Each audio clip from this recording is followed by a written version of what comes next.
Hello guys, thanks for tuning into this video. First things first, let me say that if I sound a little bit angry or a little bit irritated and sad at times throughout this commentary, I deeply, deeply, deeply apologize for that. If I may cuss a little bit here and there, I apologize for that because this is a deceased wrestler's commentary.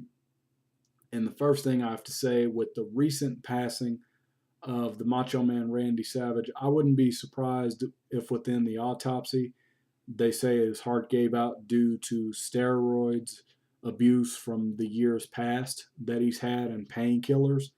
The thing that just makes me so mad about these wrestlers from back then and sometimes even today is why do you go out and party? Why do you drink alcohol? Why do you take pills? Why do you do crack cocaine? Does it feel good? Does it taste good? Does it give you that adrenaline high that you need? I honestly think that if you can't handle getting bumps in the ring without, having to take more pain medication than you shouldn't be involved in the wrestling business. I really think that there are so many wrestlers that have died because of this lifestyle that like to party, that like to drink, that like to do drugs and all this crazy stuff. And I'm not going to be surprised if within the autopsy they say and they speculate that it was because of steroid and painkiller abuse. I mean, Eddie Guerrero died of that. Brian Pillman had problems with drugs and alcohol and all this other stuff. British Bulldog was another one. Um, and I'm sure there are many other wrestlers. Chris Benoit was easily another one.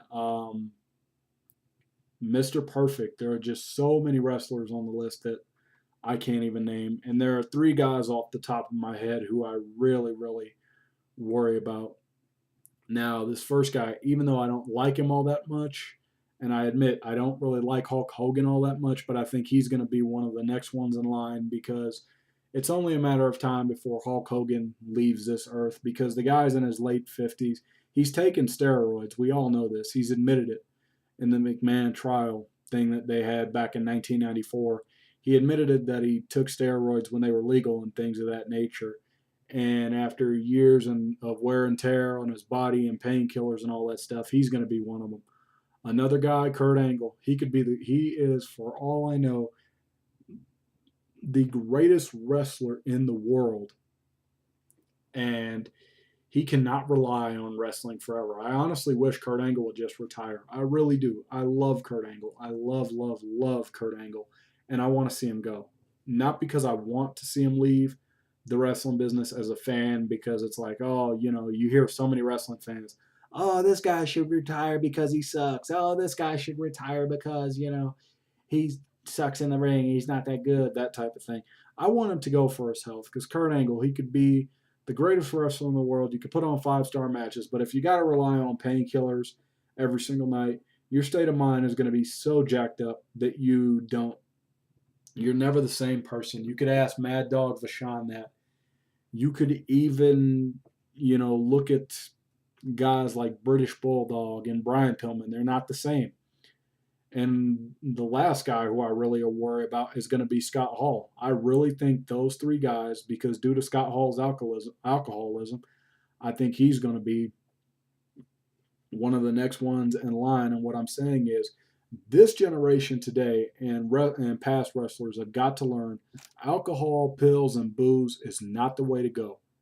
If you are getting hurt way, way, way too much at night, every night, just to make a living, and this even goes to the guys in the independents too, and this just isn't for wrestling, this is for sports players such as football and basketball players and even soccer players. Is the pain really worth all this? I mean, because this is how it goes. In wrestlers' case and in football player and NBA players' case, and maybe even soccer case too, when you retire, depending on how big you are, you get depressed because you miss the crowd reaction, you miss being famous, you miss being somebody important, and you end up killing yourself because you do coke and booze and drugs and things like that. What I'm saying is leave this stuff alone. The price of pain isn't worth it. If you get hurt severely, maybe you should consider quitting the wrestling business. And that's all I got to say. So to this generation, of wrestling fans and wrestlers and aspiring people who hope to get in this profession, and for basketball players, aspiring basketball players, and football, soccer players, and whatever. Please leave drugs, pills, alcohol, and crack cocaine and meth. Leave all this alone. You guys have got to learn better. If you want a happy life, really consider the choices that you're making before you enter your selected profession. And that is all I have to say. So please stay healthy, guys. Please do what you can to not be like the 80s and 90s stars in pro wrestling. Please do what you can to stay healthy, guys, in WWE. Please do what you can to stay healthy, guys, in TNA.